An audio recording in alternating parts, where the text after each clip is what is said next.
Thank you, Mr. Chairman, for number one, holding this hearing and moving forward on the nomination of Mr. Szubin for Under Secretary for Terrorism and Financial Crimes. He's appeared in front of this committee at least one time that I recall, and I've always been enormously impressed and enormously grateful that you have decided to use your obvious talents in service of this country and certainly in service of the security of this country. I think there's a little boy in the back room, the anteroom. I don't know if that's your third son. He's quite adorable, and he's already reading. I don't know, is he like 1 or 2 already reading? Takes after his dad. I want to address an issue that I don't think has been talked about, and I share Senator Corker's concern about making sure that this country is sure and certain about terrorism sanctions. You and I have talked about this when we met, and certainly looking at human rights sanctions and making sure that the American public knows that we will continue to sanction those entities that engage in terrorist activities, that engage in human rights violations, and that we have not given up on our commitment to use sanctions in that way. And so I think the continuing dialogue with this committee, the continuing dialogue with Congress from your office and from the State Department will be critical moving forward, giving those assurances. But I want to probably address an issue that hasn't been addressed, which is crude oil exports.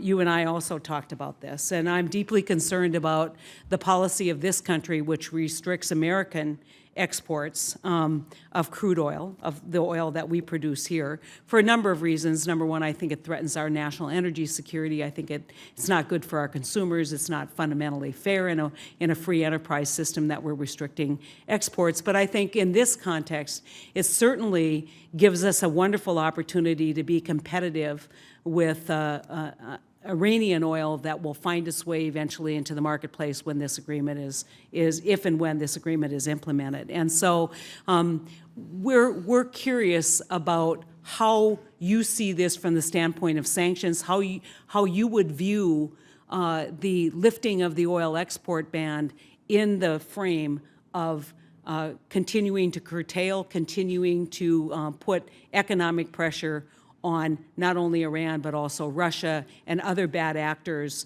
in the world who are funding their bad actions with oil revenue from their own domestic production.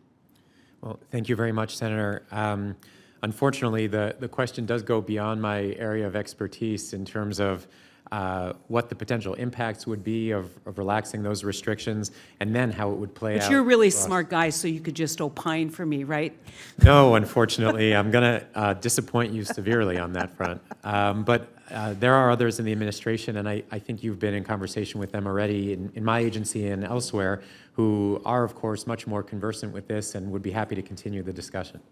Well, for me, this is a critical issue, and it has to be viewed in the frame of what we're doing right now with overall sanctions. It has to be addressed in this context, because I think it's a wonderful opportunity for our country to use this new growth in our energy resources for smart and better diplomacy, better power, and provide European energy security, which I think the lack of energy security among our allies has created a lot of economic disruption. And so we will continue to push for this. We will continue to push for increased and maintaining sanctions on anyone who engages in terrorism and human rights violations, and I look forward to continuing our discussion with you. And again, to your family, who are very proud behind you, you can't see them, I want to thank you for raising a very amazing young man who is using his talents for public service. Thank you. Thank you, Senator.